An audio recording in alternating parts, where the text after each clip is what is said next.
A long-lost friendship. Mexican President Enrique Peña Nieto pulled out all the stops to welcome his Cuban counterpart, Raul Castro. After more than a decade of chilly relations, both leaders stressed mutual admiration and signed several economic and diplomatic agreements. CCTV's Frank Contreras has the details. Cuban President Raul Castro received a warm welcome from Mexico's President Enrique Peña Nieto and several Mexican cabinet officials.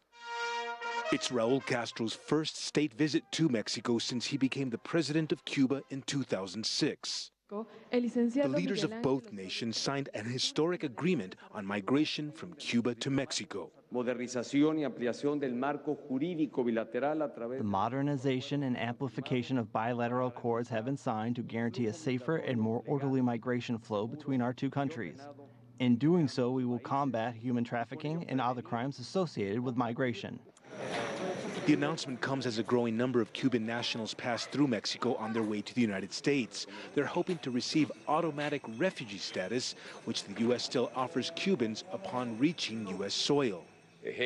Another dominant theme during this brief high-level meeting, how to increase trade and investment between Cuba and Mexico. We are cooperating not just for the benefit of our respective populations, but also in favor of inter-American and Caribbean integration. In 2014, trade between Mexico and Cuba reached $374 million, a small fraction of the $500 billion worth of trade in 2014 between Mexico and the United States. An expert on Latin American diplomacy says Cuba comes to Mexico seeking to diversify its list of investors. I think the Cuban government strategy says we will diversify our commercial relations when it comes to investment and do it before the U.S. embargo is lifted. The Cuban government knows that reestablishing diplomatic relations with the United States also means that U.S. investors will return to Cuba.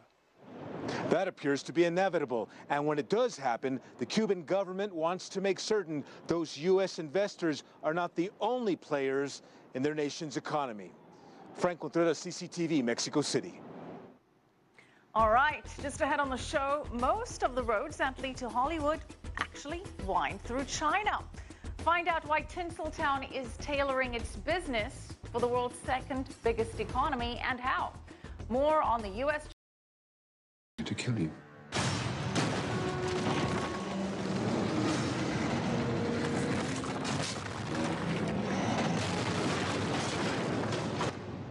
And I thought you came here to die. Well, it's all a matter of perspective. The latest James Bond movie has broken box office records in its hero's native UK. And China's social and multimedia giant Tencent likes those numbers. So much so, it's tied up a deal with 007 studio MGM to be the sole online Chinese distributor of the entire franchise.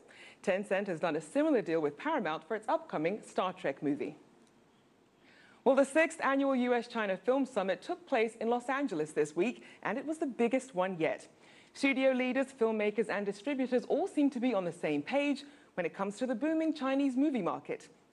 CCTV's Mei Li was there. What happens when you get high-powered